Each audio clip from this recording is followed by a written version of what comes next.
Hi everyone, Linda here from Create Your Future. Today I want to talk about the bridge of incidence and what it is and how we can create it and what it might look like, favorable or unfavorable. Before we begin, I just want to remind you to look in the description box below. And if you'd like one-on-one coaching with me, I'm having a 50% off sale, and also to check out our free course to help you uncover and unblock your blocks. So what is the bridge of incidence? Basically, the bridge of incidence is from when you plant your seed, from deciding what the desire is that you want and what happens in between to get you to your desire. So basically everything that happens in the middle on your journey to receive your desire. So the good thing is we don't need to know the how, the when, or control the middle. We just have to live in the end, go to the end state, and you can use a technique to get there. So you can visualize your end state. So for example, if your desire is to be married to SP, you could go straight to the end and visualize your home, your wedding day, your honeymoon, people congratulating you on your wedding. You can hear conversations of you with your SP saying what a great wife you are, husband you are, I'm so happy to be with you. You're going to the end. Whatever needs to move in the middle will move. Neville Goddard says, if it takes 1 million people to aid the birth of your assumption, they will do it without their knowledge or consent. So basically, things that happen in the middle are not in your control. Once you have a good mental diet and you see yourself as worthy of receiving that desire, I assume I'm going to get the desire. I am perfect and good enough just who I am to receive that desire. And you stay in that favorable mindset dominant, the bridge of incidence will work in your favor to lead you to your desire faster. However, when we have doubts, fears, check the 3D, or try to control the bridge of incidences, you're going to get off track and delay your bridge of incidence, or you may even create unfavorable circumstances during your bridge of incidence to get to your desire. So we have to remain faithful in our assumption. Now, if you do veer off and have some negative thoughts for a human and it happens and something unfavorable does happen, what we want to do is give it good meaning. So instead of accepting defeat and feeling like a failure, we want to give a good meaning and say, this is all working out for me. This is all working out in my favor. This is all part of my bridge of incidence to get what I want. So for example, let's just say you are manifesting SP, long-term relationship, marriage, moving in with them, whatever the case may be. And you're doing all the techniques. You feel like you're in a favorable mental diet often, long enough, more dominantly. And then a third party comes along. So instead of looking at the 3D as final and saying, you know what, I messed this up, there's a third party, it's never going to happen, that could also be part of your bridge of incidence. For example, you're going to give it good meaning and you're going to look at it something like this. Maybe SP found a third party, they start dating, and there's a lot of arguments. SP starts to realize, oh, this person is not like you, and I'd rather be with my ex, and my ex would have never treated me like this. And maybe them being with the third party is making them realize that third party is not for them, and that's what actually makes them come back to you. So the bridge of incidence of them meeting somebody else, having a third party, can actually still lead and will lead to you having your desire. The problem is that the 3D has no other choice but to reflect our assumption. So you just have to assume it's working in your favor. And when something unfavorable happens, rather than giving up, that's when you look at it as feedback. Messengers, people are messengers telling you feedback. So if there's a third party, how did I create the third party? This is not to blame or shame you. This is just for us to be aware. Manifesting is essentially that, being aware of your thoughts, because your dominant thoughts create. So if I created a third party, while I thought I was doing all the techniques to manifest SP, what was I thinking? Was I doubting that it would work? Was I wavering? Was I still complaining to friends about how SP's with a third party? Was I trying to control the bridge of incidence by overly texting and messaging, speaking to their family members, checking their social media, maybe even posting your own pictures on social media to get a reaction, to get them to comment, to lure them back in? These are all things that we do that are trying to control the middle, and we are not responsible or need to worry about how the middle will unfold. The bridge of incidence is not our responsibility. It's not our control. And Sometimes when we're trying to control the middle and when we're trying to control the bridge of incidents, or when we're giving negative meaning to the bridge of incidents, it's coming from a place of lack. It's still coming from your poor self-concept, your poor assumptions, which you assume to be true dominantly will reflect. So this is the time where we give unfavorable circumstances good meaning, and we continue to stay in the end and visualize the end state. We try to practice non-reaction, and trust me, things will unfold in your favor. Some way, somehow, it's gonna work out in your favor. And you could even say that to yourself. I intend that everything always works out for me. Everything always works out in my favor. I intend that this is just a bridge of incidences that is still gonna lead me to receiving my desire.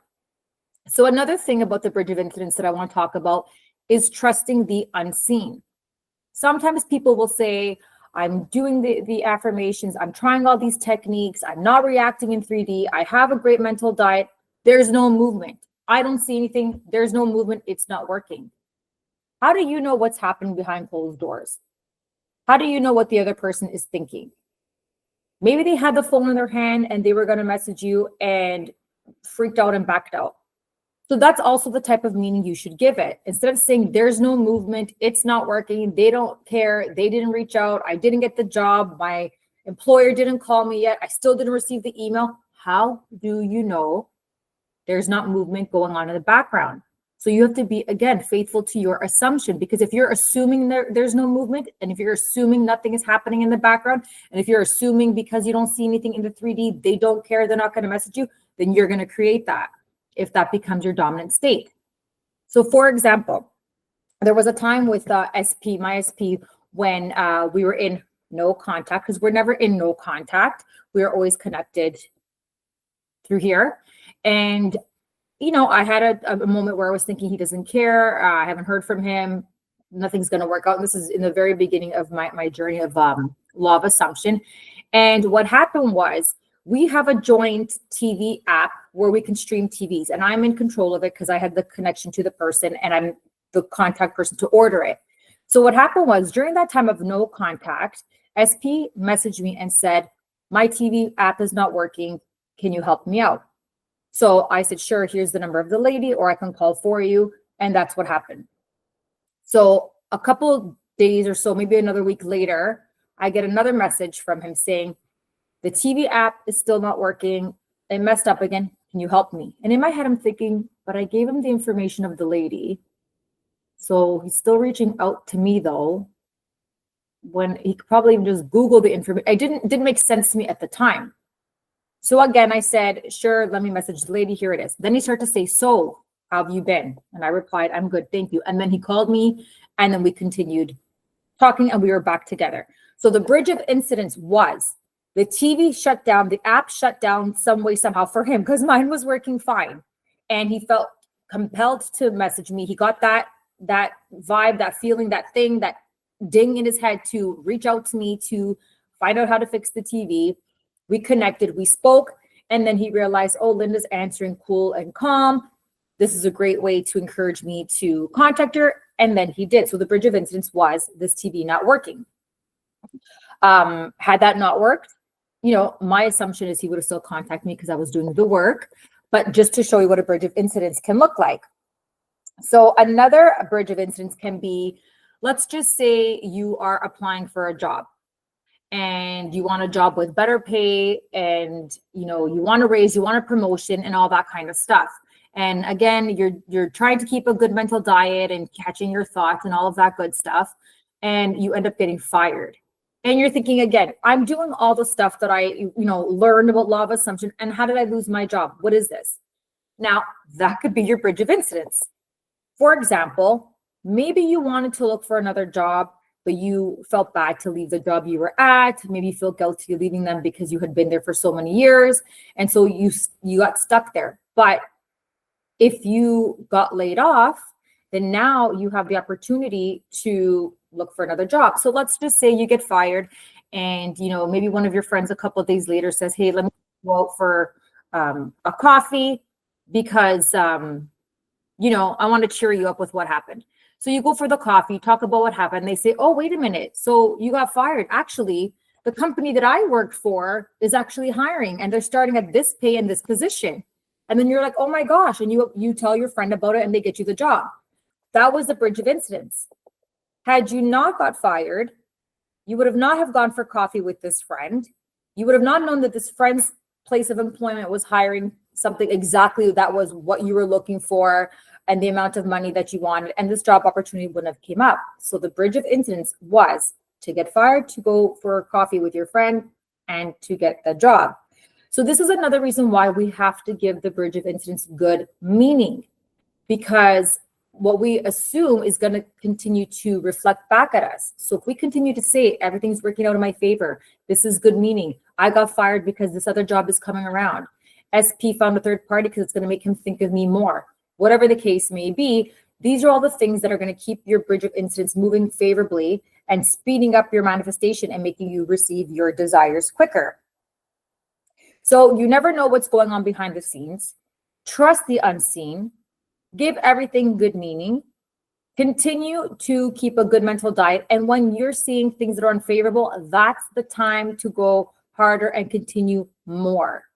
Look at it as feedback. What was I thinking before the unfavorable circumstance happened? How was it making me feel? What meaning am I giving it? And then you go back within, practice non-reaction, get those answers to those questions and your new beliefs, and get back on track with your routine. And when that becomes dominant, it's going to move into your favor as well. So trust that the bridge of incidents is always working for you. I intend that the bridge of incidents is always working in your favor and always leading to your desire. No matter what you see in the 3D, keep going. Let's go. You got this. And until next time, we'll talk to you soon.